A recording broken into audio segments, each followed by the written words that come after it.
This is Hidden Killers with Tony Bruschi. Here now, Tony Bruschi. It is that time of year. Imagine this. You're dropping your kids off at school, and a hard thing to imagine for many of us. Trusting that the adults there are safe, vetted, and actually focused on education. What if I told you that some educators accused of grooming, being inappropriate with children, handsy there, or worse, aren't fired or reported? They're just quietly shuffled to another district. No red flags, no warnings to the new school. Sounds like a nightmare, right? Well, it's real. And it's called Passing the Trash, and you're about to learn a lot about it, as long as you press subscribe and keep coming here, because we're putting out a 10-part series breaking this insanity down. Because something needs to happen, so we're going to shine a big old bright light on it. But remember, this only works if other people know this is going on. So we need your help in this series. We need you to share this video with other people, so other people can understand what the heck is going on. And they can be enraged too. And then that rage can be used productively to affect real change. So if you are passionate about protecting our children in our school districts, then please start sharing and pay attention, because this might be an education. It was for me when I learned about what kind of problems we're dealing with. And all this stems back from a local story here that became a national story in the Devil's Den State Park of a predatory teacher that was passed from district to district, ultimately landed here in Northwest Arkansas where I live, and killed a couple on a hiking trail. Left their kids orphaned. But he was set to be an elementary teacher the next week. Then we started digging and digging. And we found out this passing of predatory teachers from one district to another is very real, and it's happening all over the place. Now, there are some safeguards in place when they work. If you're screaming, what about mandatory reporting?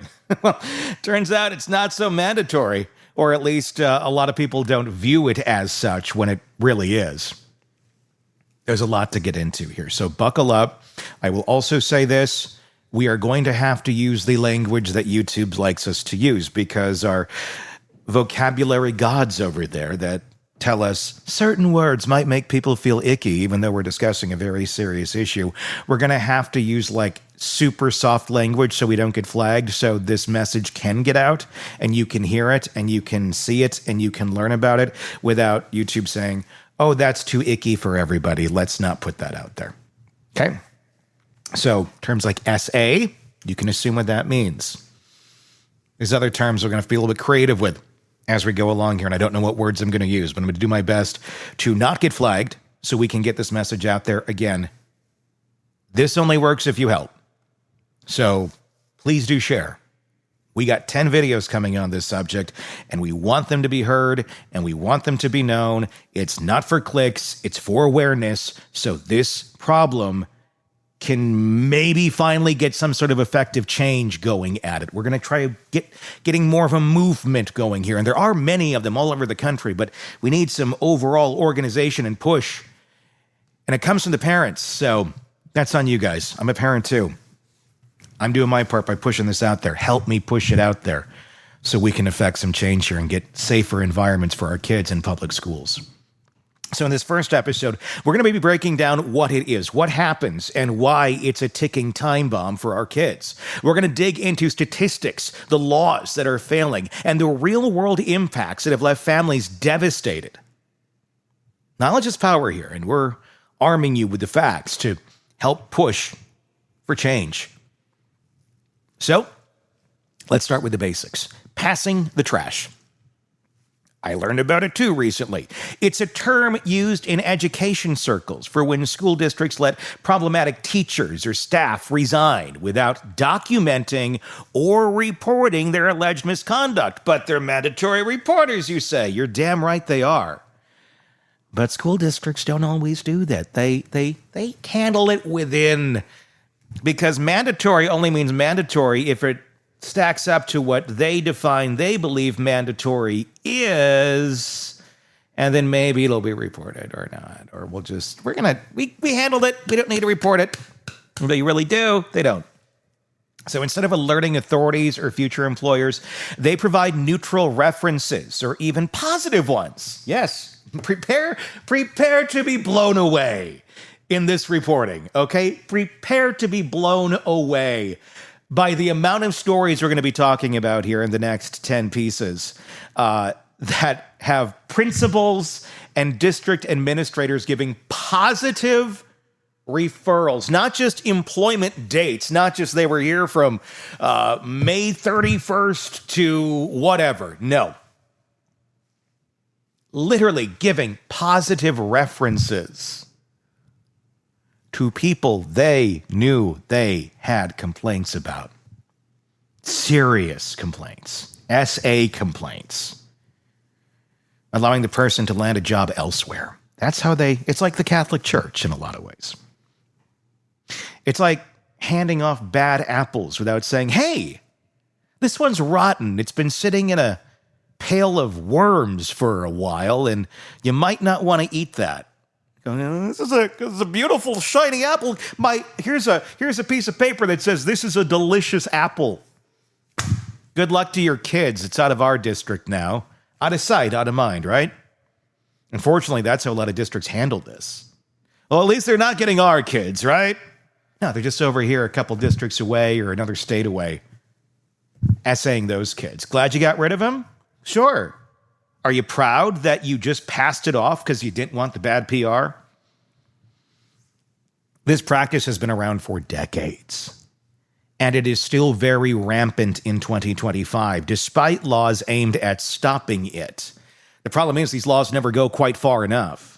The term itself gained traction back in the 1990s, with Education Week highlighting it as early as 1998, describing how districts were essentially recycling threats to avoid the hassle of proper accountability. To understand how insidious this is, consider the process step by step. A complaint comes in. Okay, we're going to go through this. Maybe a student reports uncomfortable comments, excessive physical contact, or outright abuse. The district launches an internal investigation, but often these probes are very superficial, designed more to protect the institution than to uncover the truth. If the evidence points to misconduct but isn't ironclad, which most accusations like this are not super ironclad unless you have a camera in every room, which might be a wonderful idea to protect against fake allegations and to protect students when there are real allegations. What happened? Let's go to the tape. Let's go to the instant replay. We have this ability now. Cameras are not that crazy expensive. We could handle getting one for each classroom. I bet you could get Ring or somebody to donate them. I don't know. I'm just saying. Administrators in this sort of case, if it isn't ironclad, might offer a deal to that teacher. Resign quietly and we'll give you a clean reference or even severance pay. No report to Child Protective Services. No flag on the teaching license. Nothing that follows the educator to the next job. Background checks? They come out spotless because there's no official record.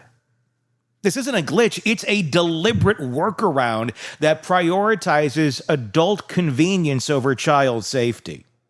Now, how big is this problem, you might ask? The numbers are staggering and paint a picture of a crisis that's been simmering for years. A landmark study by researcher Carol Shakeshaft in 2004 estimated, this is 04, so almost 20 years ago, that about 10% of K-12 students in the U.S. will experience some form of sexual misconduct by a school employee by the time they graduate high school. That's 1 in 10 kids. Has the world improved much since 2004? I'm going to go with no. Potentially millions over decades. More recent data from Harvard Graduate School of Education reports has bumped that figure up, suggesting it's now up to 17% of students report being targeted in some way. And these are conservative estimates. Experts agree that underreporting is massive because victims often fear retaliation or disbelief. Fast forward to today. Reports of educator S violence have spiked in recent years. We know what S stands for. In Texas alone in 2017, there have been over 2,500 or 2,500, whichever number sounds bigger to you, it's the same thing. Educator S crime charges. Yet around 4,300 administrative separations, meaning quiet exits without charges. That's a gap that screams cover up. Nationally, the U.S. Department of Education in 2022 report on passing the trash policies revealed that while federal law requires states to address this, implementation is rather non-existent or uneven. Only 29 states have comprehensive bans on aiding misconduct, leaving 21 states as potential havens for abusers. A 2023 report from the Defense of Freedom Institute, the DFI, called it a systematic failure, noting that most states fall short of the Elementary and Secondary Education Act's requirements to prevent such practices. And in 2024, the Enough Abuse campaign highlighted data suggesting 4.5 million students could be at risk due to lax policies. These stats are not abstract. They reflect real harm. The Government Accountability Office's 2014 report already warned about inconsistencies in state laws allowing passing the trash, and little has changed fundamentally in 11 years. In fact, a 2024 analysis by the National Institute of Justice pointed to an uptick in K-12 SA violence reports, with some districts seeing a 53% increase in those allegations and a 99% jump in R or attempted R cases compared to prior years. I wish we could just use real words. I'm sorry, everybody, but this is how the YouTube gods, this is the world we live in. They censor everything, even valuable information. Why the rise in these numbers? Well, partly because awareness is growing, but also because the system still enables repeat offenders. Organizations like Sesame, Stop Educator SA Misconduct and Exploitation have documented hundreds of cases where these abusers move schools multiple times before being caught. Federal law does try to intervene. The Every Student Succeeds Act, ESSA, from 2015 mandates that states develop policies to prevent schools from aiding SA misconduct, explicitly targeting passing the trash. But it's another policy with little to no implementation or oversight or requirements. It's just, let's put this on the books. And then when nobody does it, well, we'll wait till the podcaster calls us out. But as a 2022 Department of Education report showed, these policies are patchy. Some states have robust systems. Others have loopholes big enough to drive a school bus through. In Title IV, which addresses S-based discrimination in education, it adds another layer, but its application to misconduct has been debated. Proposed changes in 2022 aim to tighten those loopholes by requiring schools to disclose prior investigations during hiring, but as of 2025, full implementation is still pending amid many legal challenges. State-level efforts vary widely. Take Texas as a prime example. They made headlines in June of 2025 when Governor Greg Abbott signed Senate Bill 571. It supposedly closes loopholes by forcing schools to report grooming, SA misconduct, and other abuses, creating a do-not-hire registry for offenders. Abbott declared it no more passing the trash, responding to years of investigations by outlets like TV, radio, podcasts. TV station KXAN exposed how districts were covering up allegations. Before this law, the system allowed educators to exploit background checks, moving freely even after complaints.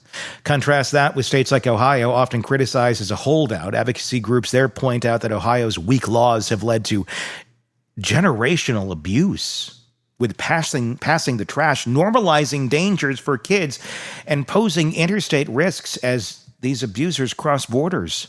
New Jersey took action earlier, passing a Don't Pass the Trash law in 2018 that requires districts to share details of abuse investigations with prospective employers. Yet even there, enforcement has been spotty, with cases still slipping through. California has seen massive settlements, like the Los Angeles Unified School District's $24 million payout in 2024 for negligence in transferring an abuser internally. These examples show progress in some areas, but the patchwork nature means these predators can shop for lenient states. So why does this keep happening despite the laws? It is a toxic mix of factors. First, fear of legal backlash. Districts dread defamation lawsuits from accused staff if allegations aren't fully proven. Unions often negotiate settlements that include non-disclosure agreements, NDAs, shielding members, but hiding risks. Administrative inertia plays a huge role, though investigators do take time, and thorough investigations certainly do take time, money, and expertise that simply many districts don't have. And scandals can tank enrollment or funding. As the DFI's 2023 report put it, it's a failure at federal, state, and local levels with incentives aligned against transparency. If we just make it look like everything's shiny and wonderful and great, we'll keep giving you money, and then we can just pretend there's no problem, and then all these kids are going to reveal this stuff later, but we'll be gone by then, so don't worry about it. Mandatory reporting laws exist in every state. Educators must report suspected abuse to authorities within 24 to 48 hours if there's reasonable suspicion. These stem from the Child Abuse Prevention and Transparency Act of 1974, which funds states to maintain such systems. But compliance is notoriously spotty. Internal probes often conclude with insufficient evidence, bypassing external reports. Penalties for non-reporting are weak, usually misdemeanors with small fines, and prosecutions are rare.